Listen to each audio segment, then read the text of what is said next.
So I'm Ashley McIntyre, for those of you that haven't met me yet. I've been speaking at the Parkinson Place for, I don't know, 5 or 6 months.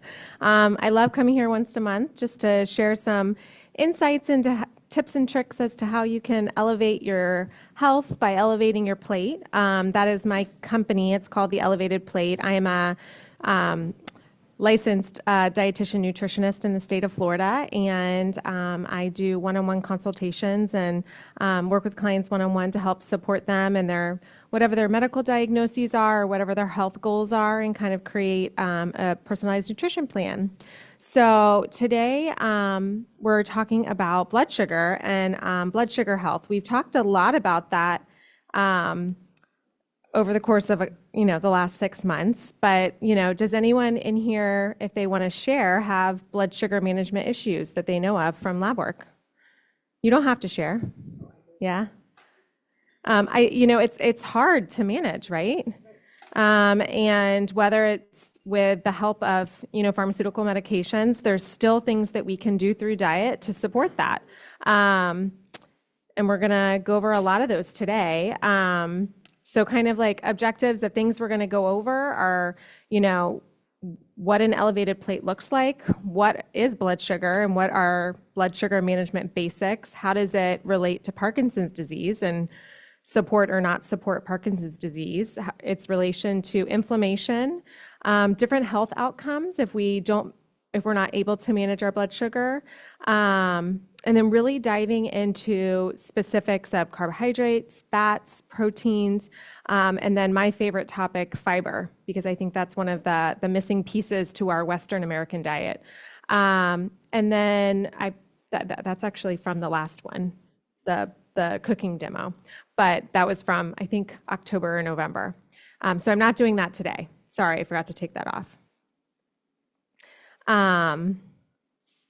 So for those of you that haven't seen me speak before, this is kind of like my fundamental elevated plate. So on the left is like ideally if you were going to plate every single meal, what it would look like, which I am aware that that is unrealistic. But if we were going to do that, you would have half of your plate be like your non-starchy fruits and vegetables. The other half of your plate would consist of protein, whether it's a plant-based or an animal-based source protein, your whole grains and starches like your potatoes, your quinoa, rice, and then your healthy fats, so like avocado, olive oil, nuts, and stuff like that. And I've never really called it out, but if you've ever looked at like what's on the edge of the plate, I do feel like those are the fundamentals of health and nutrition. So starting at the top where the little glass of water is, it's hydration. We're going to talk about how that is very important today for blood sugar management. We're going to talk about sweating. We're not going to talk as much about sweating today, but sweating is very important in terms of your detoxification system and your overall health. Your ability to manage stress. And if you don't have stress management tactics in place, it's really important to do so. Another thing that is a big contributor to health is community, which is why I love coming here, because this is a really great place for you guys to have a great sense of community with other people that are going through things that you're going through, and to create relationships. And they have a great source of community here. Giving yourself self-love, making sure that you're giving yourself self-care and time to relax and rejuvenate, having a purpose, giving yourself something that an activity or something to do every day, and then sleep, which I think is really kind of not as focused on in our Western culture. Sometimes I feel like the go, go, go is really focused on in our culture.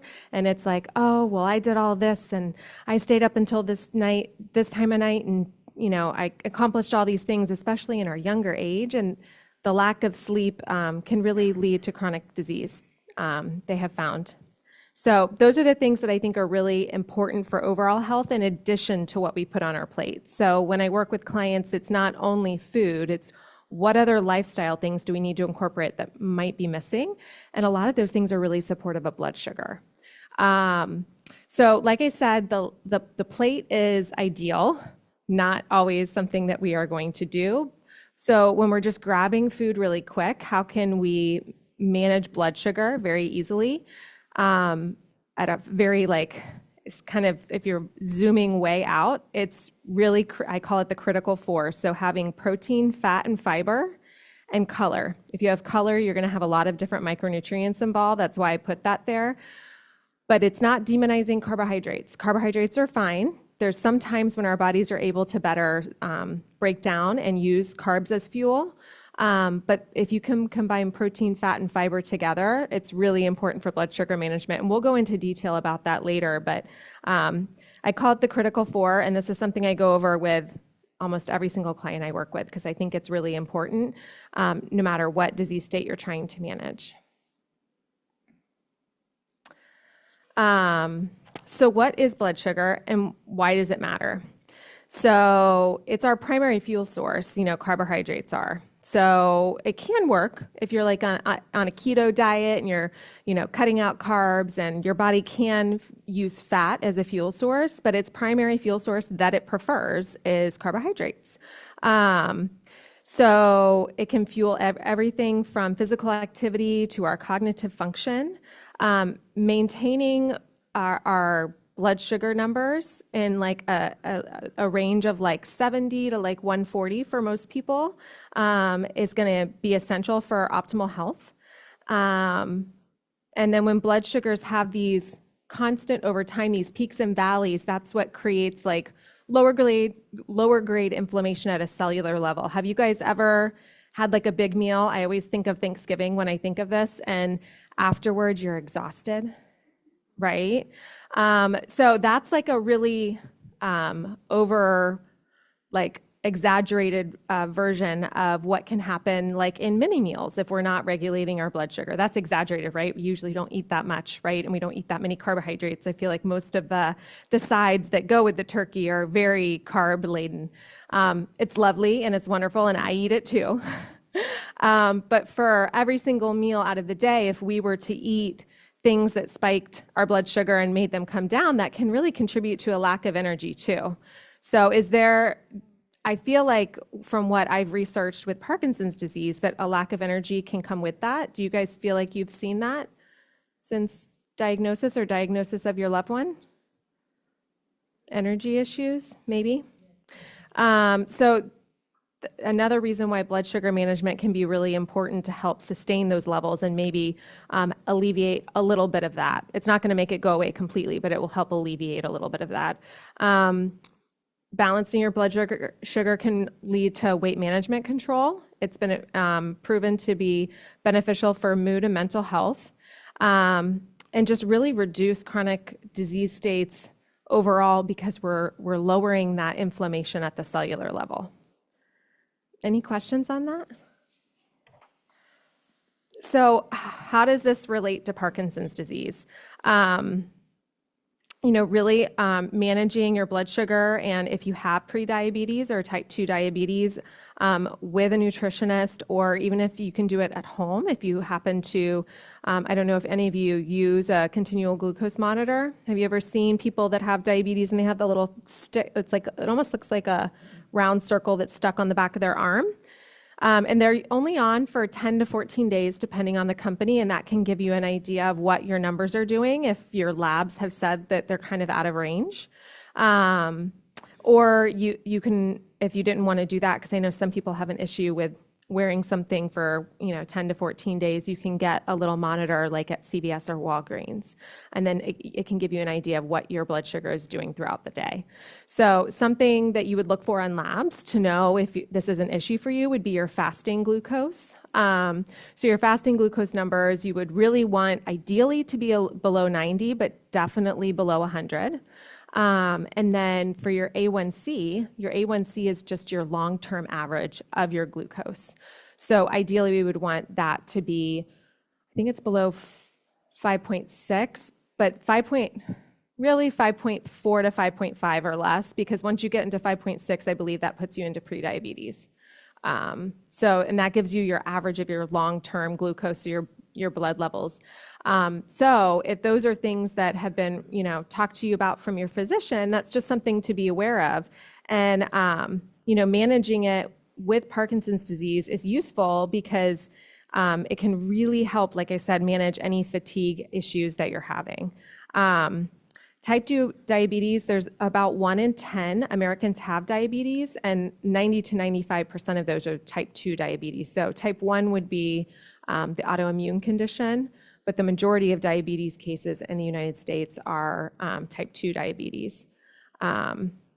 So does anyone have any questions on how it relates to energy? Do you guys all understand like the peaks and valleys, and when it drops, some people like just, they become very tired, they become irritable.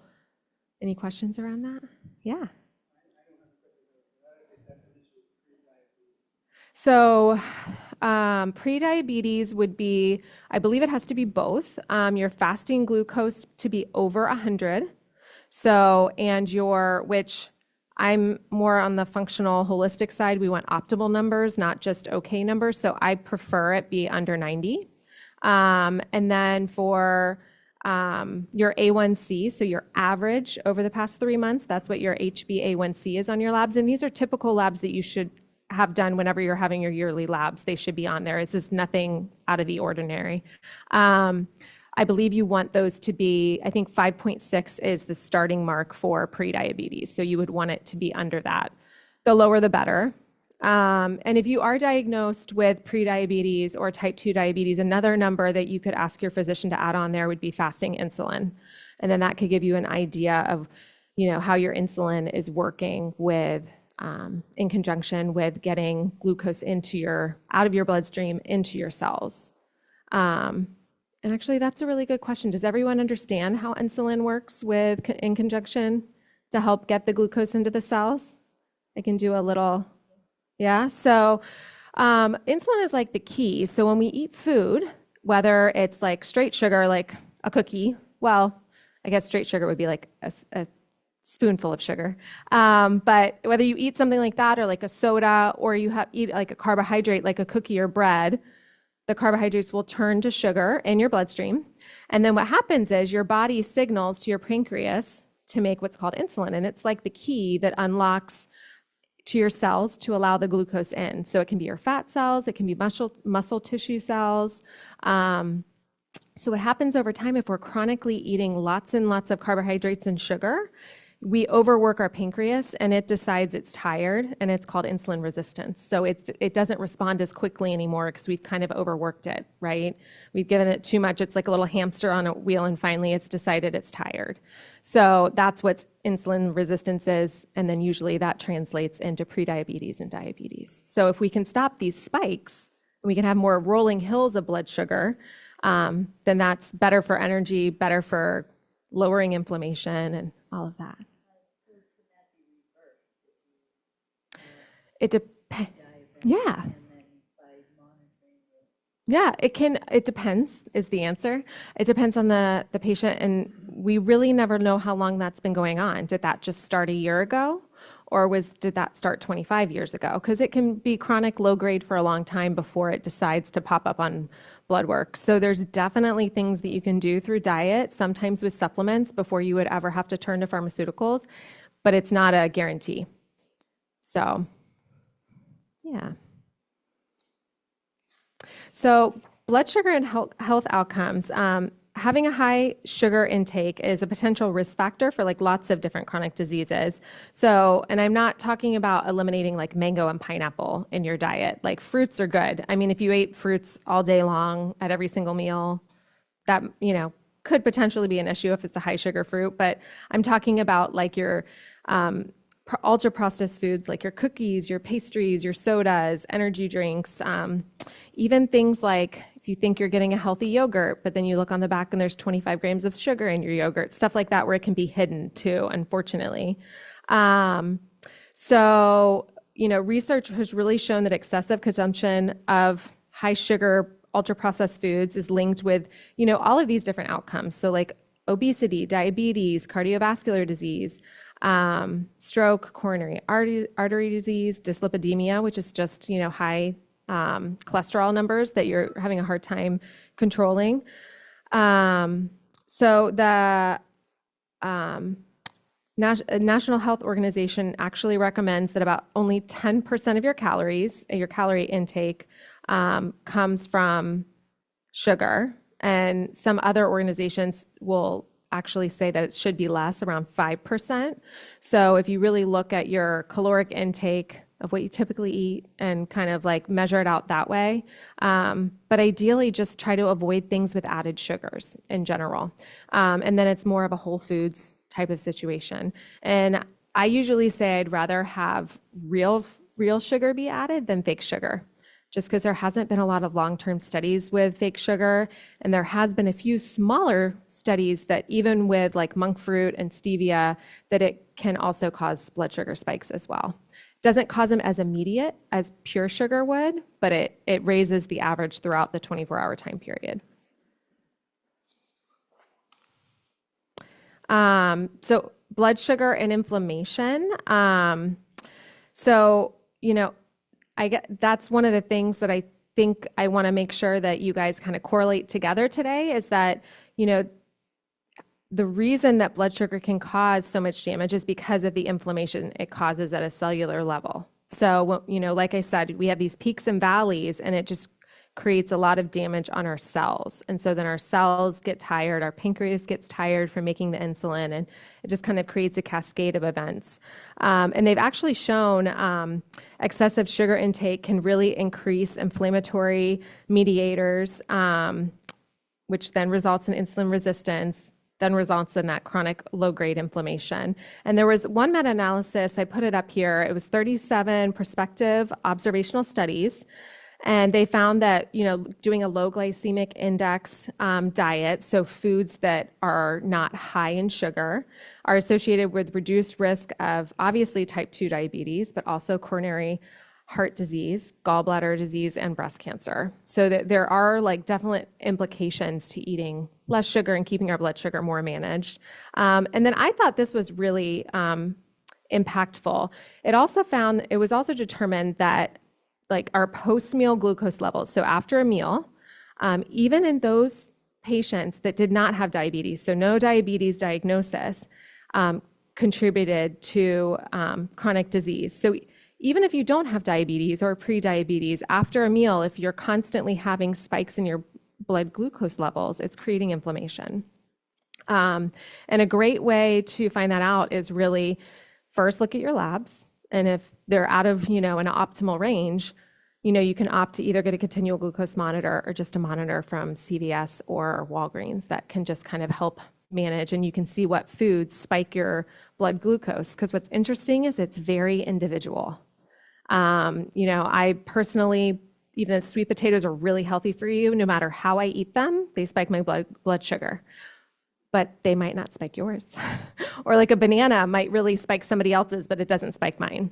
So it's very individual. It's not like because it happens to one person, it'll happen to another. So you just kind of have to see what works for you. But the first thing I would highly recommend is looking at your labs and seeing if this is a risk for you and if it's something to look into. Adding instead of sugar, honey and natural, maple syrup.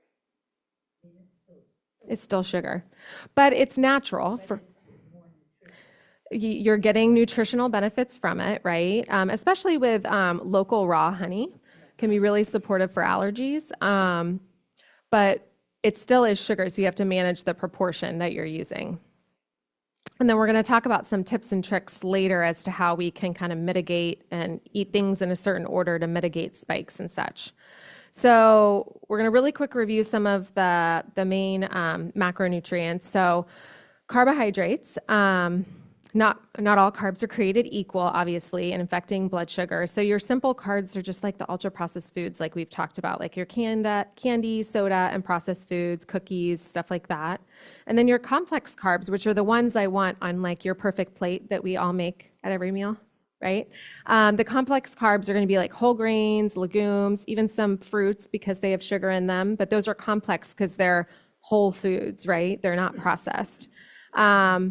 And then my favorite analogy is to explain to clients that like carbohydrates are kind of like gas. So when you go fill up your car with gas, you expect your car to move, to run, right? So when we eat carbohydrates, you should move your body. So, and the more you eat, the more you should move. So, if it's possible, and we'll talk about it more later, movement after a meal can really help lower blood sugar. But like I said, carbs are not evil. We don't want to cut them all out. It is a fuel source for our body. We just have to be a little smarter with the way that we pair them and eat them. Protein. Protein is super important. It stabilizes blood sugar levels, promotes satiety, so it makes us feel really full. Have you ever noticed that you can't really overeat like chicken breast? You just become full, whereas we can all overeat crackers and cookies and pastries, right? And it really supports our hunger hormones, so it signals like that satiety signal for us to be like, oh, we're full, right? It slows down the absorption of carbohydrates, which is really important. So talking about pairing foods, and then I've listed, a bunch of sources. It doesn't have to be animal-based, but like obviously poultry and fish and meat. If you eat like red meat, eggs are a great source. If you're eating plant-based sources, tofu and tempeh are a great source. I would recommend organic there. Legumes are a good source, but they also are a pretty large source of carbohydrates. So be careful of the sizing portion there. And then dairy as well. So fats. So I feel like everyone in this room was here for the 1980s/1990s, like fat-free everything, right? Did anyone go on a fat-free diet at that point in their lives? I feel like that was very prevalent at that time. So I feel like fats are often very misunderstood. It's an essential nutrient, and it has a big impact on blood sugar regulation and overall health, but also it's really important for our brain. It's like really important for our brain. Our brain uses not only carbohydrates, but also fat and ketones as a fuel source. Really important for our skin health, our hair health. So fats are really important. Please don't try to go on a fat-free diet. So healthy fats are your mono and polyunsaturated fats. So those are the first ones with a check mark where it's like include them, eat lots of them. So those have been shown to improve insulin sensitivity and support better blood sugar control. So those would be like avocado oil or olive oil, I guess avocado oil too, because avocados, most nuts, and then seeds and cold water fish like salmon. Then your unhealthy fats are harder to find now because a few years ago, they actually kind of limited the ability to put trans fats into foods a little bit. So trans fats are harder to find, but if you look at the label, it may say 0 trans fat, so you actually have to look at the ingredients. And if it says hydrogenated or partially hydrogenated vegetable oils, then they've hidden trans fats in there. Those are the dangerous ones because they decrease our HDL, which is our good fat, and they increase our LDL, which is our bad fat. So they do the opposite of what we would want to do. So we would want to avoid those. Those are in your processed foods, deep fried foods, cakes and pastries. And they've really been shown to be detrimental to human health and promote chronic disease. And it pushes that pro-inflammatory pathway. And then the one that's kind of in the middle where it's just the little caution sign are your saturated fats. Because we don't want to take them all out, but we don't want to overconsume them either. So saturated fats are like your coconut oil, coconuts, fatty meats, butter, full cream dairy, poultry skin. So if you're somebody that has higher cholesterol, this is something just to be mindful of, right? So that's why there's the caution. So the dietary guidelines is around 10 for the majority of Americans is around 10% of calories to be from saturated fat. So if you're eating around 2,000 calories, that's about 22 grams of saturated fat. But for those that have increased LDL, the American Heart Association only recommends 5 or 6% daily, which is about 13 grams. So just be careful of those processed foods like salami and pepperoni and stuff like that too, because those are high in saturated fat. And then the last one, which is not technically considered a micronutrient or a macronutrient, but I think is so important, is fiber. Fiber Fiber is 95% of Americans only eat 15 grams of fiber. For women, I recommend around 30 grams, and for men, I recommend around 40 grams of fiber. It's so important for overall health. Really support your gut microbiome. We've talked a lot about the little bugs that live in your gut and how that houses about 70% of our immune system. So we want to keep that strong.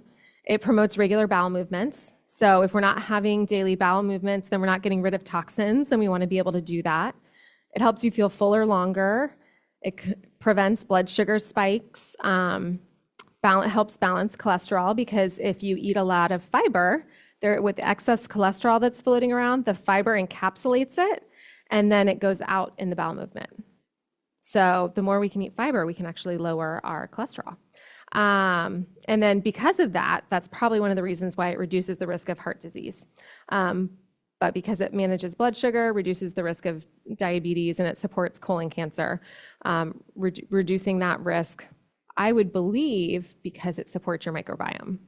So lots of great things here in terms of a reason to increase your fiber intake. So soluble fiber is fiber that becomes like a gel-like consistency with water. So that would be like oats, barley, beans, nuts, seeds, some fruits and vegetables like apples, pears, eggplants, and psyllium husk.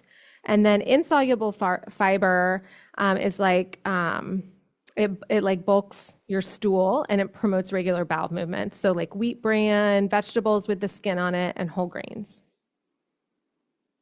Any questions around macronutrients?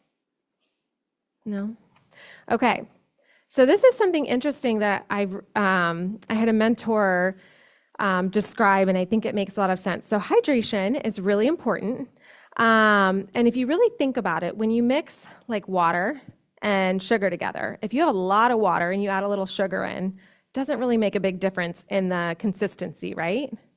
But if you don't have a lot of water and then you add a lot of sugar to it, what does it end up doing? It gets like sticky, right? It's like thicker.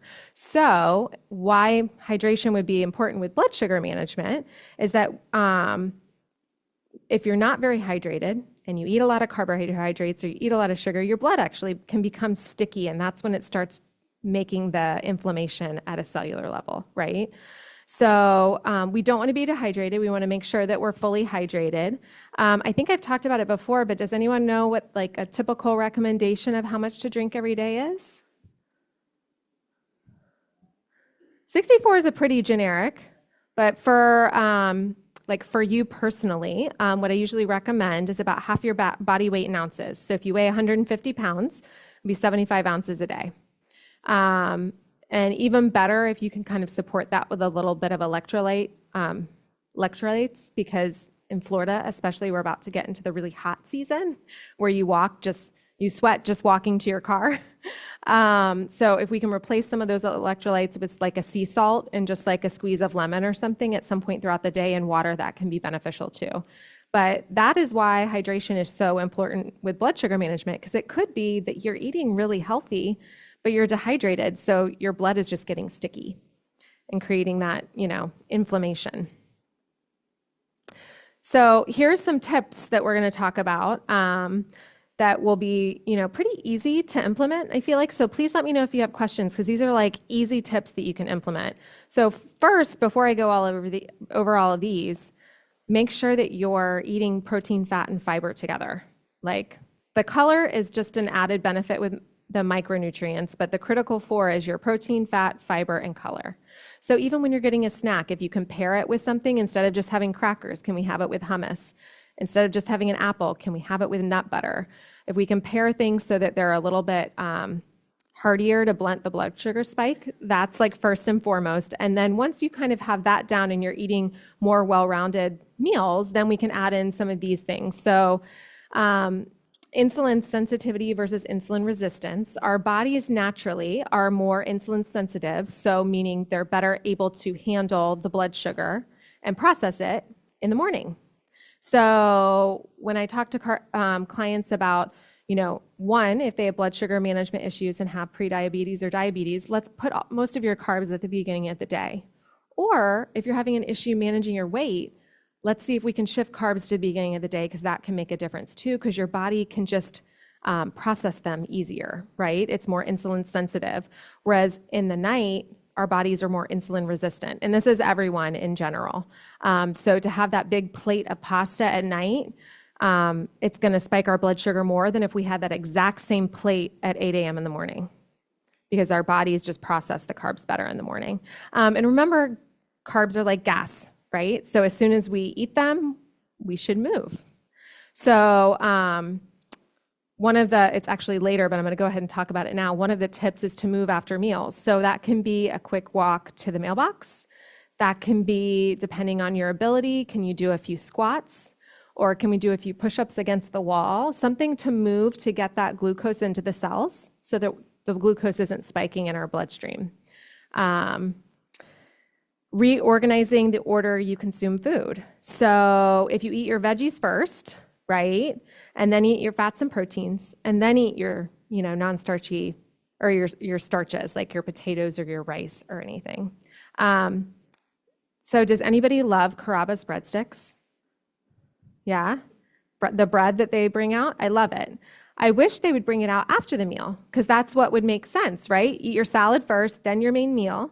And then if they brought it out, that would probably be more beneficial and would spike people's blood sugar way less than if we're just eating carbs by themselves up front. So think about it that way. So again, we don't have to cut out carbohydrates. If we reorder them, that can make all the difference.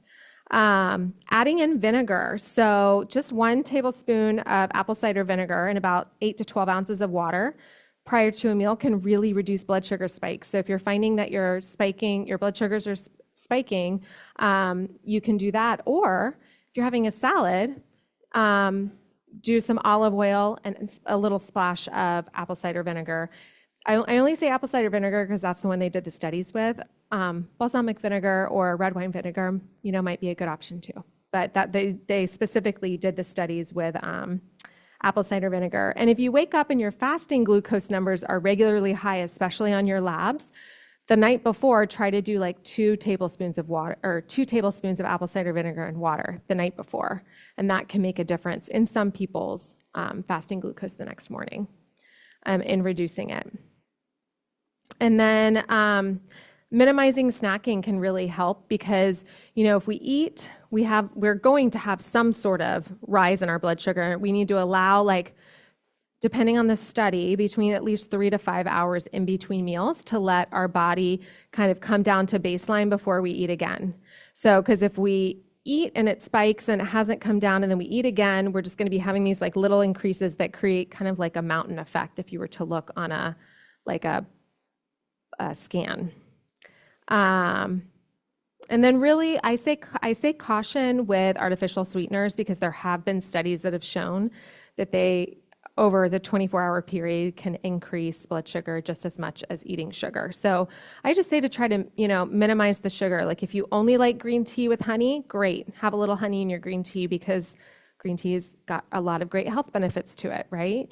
As long as we're not adding heaping tablespoons, I don't think it's a problem, and you'll know if it's a problem because you can look at your labs and then you'll know if you need to dig deeper after that too. Any questions around those tips, or have any of you tried any of those with any success? Yeah.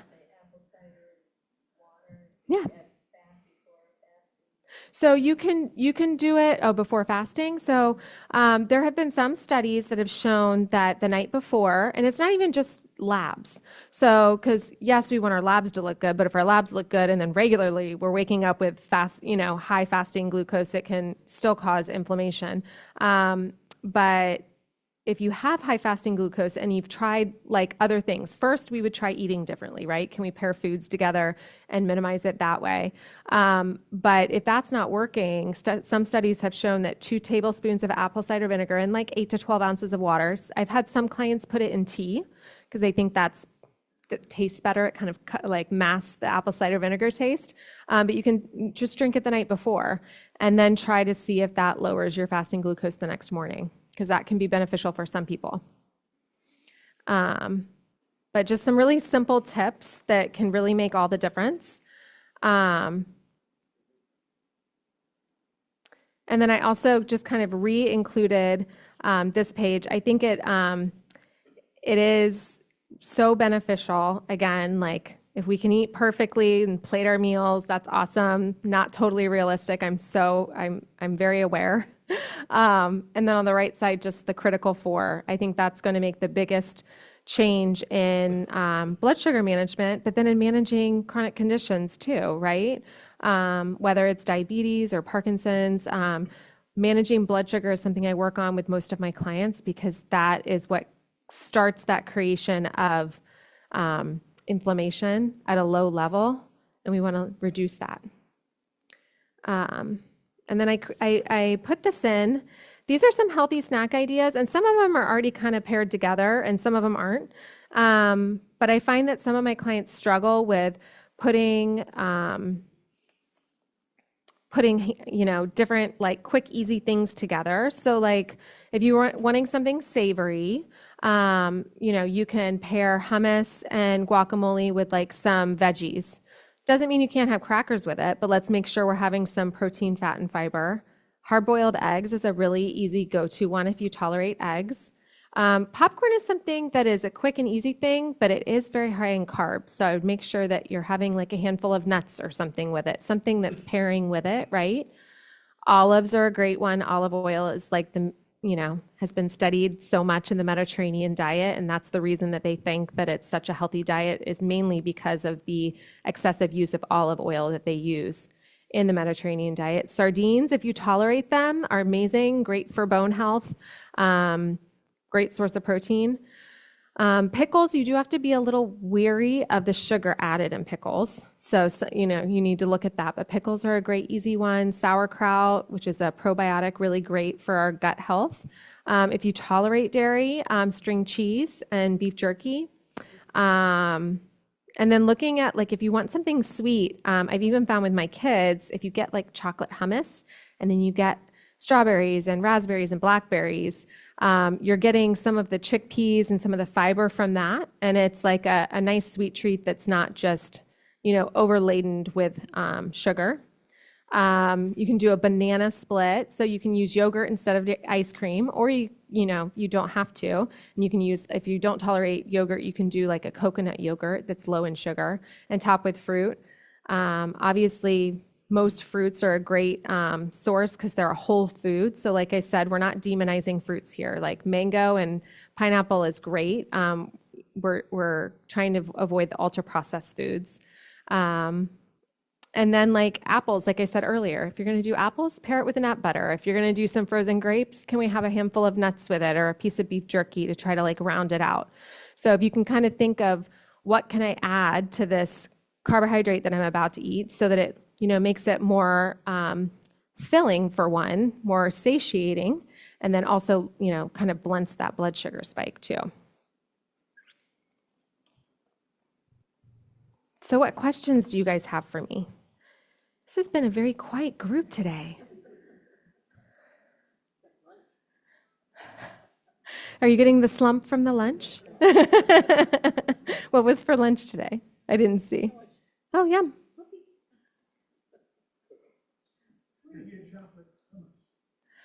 They have it at Publix. There's a couple different brands. I like the Boar's Head brand, but that doesn't mean the other ones aren't good. I think I chose the Boar's Head one because it has the least amount of sugar.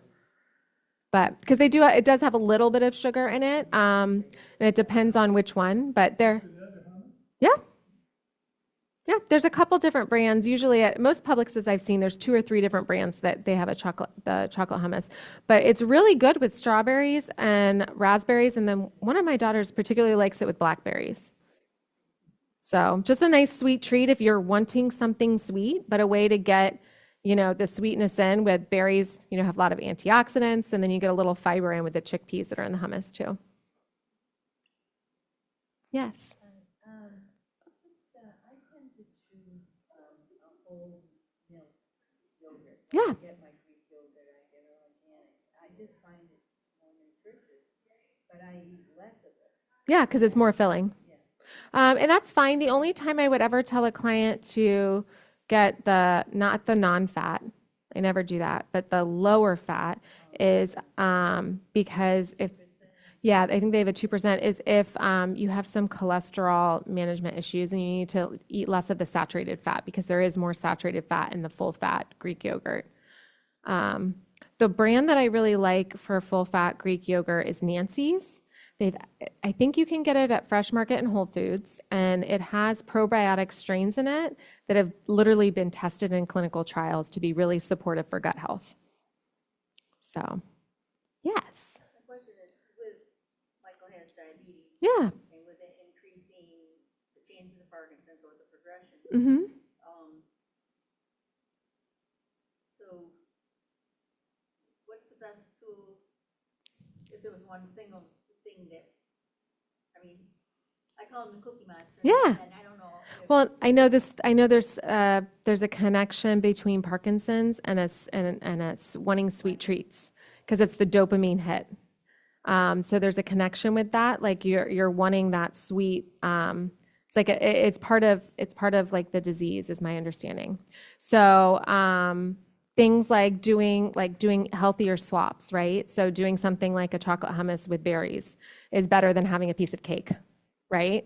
Like choose this, not that, like one of those games, like, and I would say the more you can push carbohydrates like bread and pasta and stuff like that earlier in the day would be a great thing. And then any movement you can do after a meal. If you can go for a walk around the block, if you're physically able to do like some squats or lunges or even just like little push-ups against the wall, something to move the glucose out of the blood into the cells is what you're trying to do so you don't get that spike. So I would say, beyond just choosing like, a round balanced plate, move carbs up earlier, movement after meals would be probably the biggest low-hanging fruit. And then, if that didn't work, there's, try some of the tricks that I put on. I'll go back to the slide. Wrong one. Oh, man. Sorry, I'm making you dizzy, I'm sure. I don't know what I did. I don't know where I went. It's the one it's the slide that I pressed the down arrow instead of so I tell my husband this all the time. I have a lot of great qualities. Yep. Somehow when I pressed the down arrow, it made it go away. If you guys want it, I can email it. I have an email list in the back. I have a lot of great qualities, but technology is not one of them, is what I was going to say. But the list of things like trying apple cider vinegar or vinegar before meals, or as part of your salads, make sure you're having some sort of vinegar in the salad, or making sure that you're staying hydrated too. So some of those tips. I'd be happy if you want to put your email address. I can send you that slide. I don't know. I pressed the down arrow and I think it removed it. Any other questions? I tend to use vinegar with Yeah. olive oil, but I know lemon also is acidic, Mm-hmm.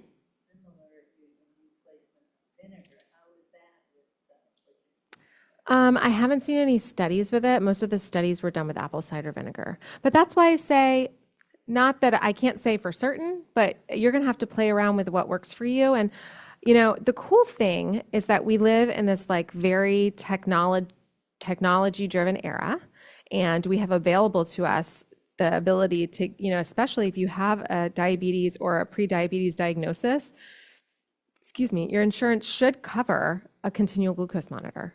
And they should cover, if you don't want to wear that for some reason, a monitor from CVS or Walgreens. They should cover that because you have a diagnosis.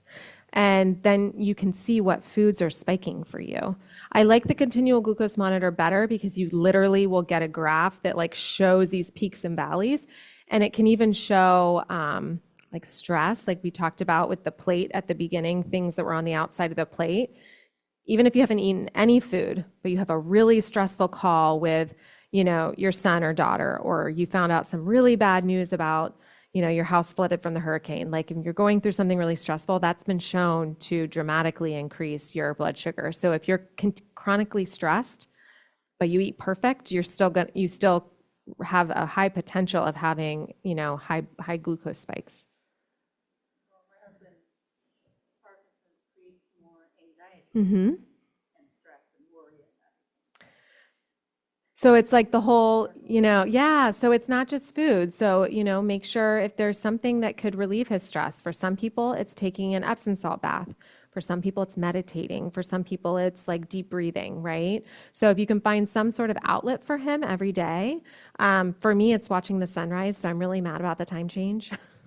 Because I used to watch the sunrise before I would wake my kids before school. That's like my 3 or 4 minutes when I'm taking a deep breath and before the day gets crazy. But, stress management does play a role. Hydration plays a role. Movement plays a role. It's not just the food we put on our plate, even though that is very important. Our go-to thing was Venice Beach had a beautiful path, Oh, path, yeah, so you weren't right. through the sand, and we'd walk a mile with sunset, and even in the summer, no matter how blazing hot it was all day. Yeah, You got cool breeze off the Gulf of Mexico, America. And, but it's still under 5 foot of sand since Milton, so we lost that. yeah. That was peaceful. And If you could find something like that, if there's a shaded pathway somewhere, or if you could find something to replace that until hopefully that will be rectified at some point. Yeah. Just, yes, stress management is key. And sometimes I've even had people, depending on when I'm working on with clients, like, you can do all of this, but if you don't manage your stress, almost none of this is going to matter type thing. Because I can feel when I work with clients, I can feel the stress. Like literally, even through a Zoom call, I'm like, we've got to manage that. I can tell you all the foods to eat, but we have to manage the stress alongside it. You're welcome. Any other questions? Well, thank you guys for having me. Thank you very much.